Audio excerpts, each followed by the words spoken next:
Previous lecture میں ہم نے ڈسکس کی تھی امریکن وار آف انڈیپینڈنس کی مختلف کازز، اور اس چیز کو بخوبی ہم جان چکے تھے کہ کس طرح سے کلونیل جو امپائر تھا وہ برٹش کا ختم ہوا، اور برٹش کی جو 13 کلونیز تھی انہوں نے ریوالٹ کیا، اس کے پیچھے کازز کون کون سی تھیں۔ نیکسٹ جو لیکچر ہے ہمارا جو آج ہم پڑھیں گے، اس میں 2 چیزیں مینلی ہم ڈسکس کریں گے، اور پیپر پوائنٹ آف ویو سے بہت امپورٹنٹ ہے یہ پورشن، کیونکہ اس میں سے آپ کے 2 کویشچن تو لازمی پاس پیپرز میں اگر دیکھے جائیں تو ریپیٹڈلی وہ آتے رہتے ہیں۔ سب سے پہلی چیز جو ہم اس میں ڈسکس کریں گے وہ تو ہم دیکھیں گے کہ کانٹیننٹل کانگریس کیسے بنی اور اس کانٹیننٹل کانگریس کا کام کیا تھا۔ کازز آپ نے ڈفرینٹ قسم کی ڈسکس کر لی، آپ کو سمجھ آ گئی کہ مرکنٹلزم کا کیا رول تھا، برٹش جو امپائر ہے، برٹش جو کراؤن ہے، اس کے جو پروکلیمیشنز تھے ان کا کیا رول تھا، اور ساتھ ہم نے اس چیز کو بھی ڈسکس کیا کہ جو مختلف امریکن برٹش پرائم منسٹر آتے تھے تو ان پرائم منسٹرز کی وہ کون سی پالیسیز تھی جو ان کلونیز کے اوپر مزید ایک برڈن پٹ اپ کرتی تھی، اور اس برڈن کی وجہ سے ان کلونیز نے دیکھا کہ ہماری جو پرسنل لبرٹی ہے، جو فریڈم ہے، وہ تو بالکل نہیں ہے، نہ ہی وہ فریڈم کانسٹیٹیوشنل لیول پہ تھی، نہ ہی انڈیویجول لیول پہ تھی۔ یہ لوگ باؤنڈ تھے اپنی ہر چیز کے حوالے سے برٹش امپائر پہ، کہ برٹش جو پارلیمنٹ تھی وہی ان کے لیے لاز بناتی تھی، انہی لاز کو پھر امپلیمنٹ کیا جاتا تھا۔ ٹیکسیشن سے ریلیٹڈ جو چیزیں تھیں،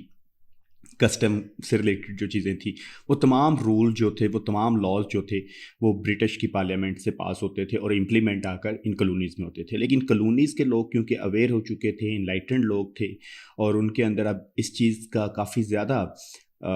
ان کے مائنڈ میں یہ چیز چلتی تھی کہ کیوں نہ ہم اپنی ہی کنٹری کے لیے خود یہ ساری چیزیں لیجسلیٹ کیا کریں اور اپنی امپلیمنٹیشن کریں۔ تو اس حوالے سے مختلف کازز کی وجہ سے اگر ان کا کومولیٹو افیکٹ دیکھتے ہیں تو ultimately these colonies decided that we should revolt against the British empire. For that purpose they establish their first continental congress. Continental congress مین ایک قسم کی یہ یونین تھی ان 13 کلونیز کے مختلف ڈیلیگیٹس کی، جو یہ ڈیسائیڈ کر رہے تھے کہ یہ جو ہمارے اوپر ریپریسو پالیسیز ہیں برٹش کی، ان کو کس طرح سے ہم رسپونڈ کریں۔ تو فرسٹ کانٹیننٹل کانگریس جو تھی that was established after 7 years وار،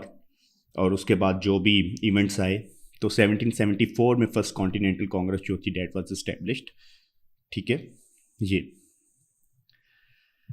اور اس فرسٹ کانٹیننٹل کانگریس میں تمام جو 13 کلونیز تھی جو ہم نے پریویس لیکچرز میں بھی پڑھی،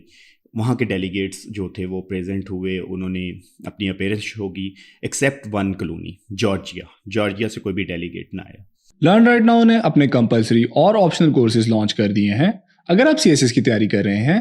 تو ڈسکرپشن میں دیے گئے ہوئے لنک پہ وزٹ کریں، یا پھر ہمارے واٹس ایپ نمبر پہ کانٹیکٹ کر کے اپنے آپ کو ان کورسز میں انرول کریں۔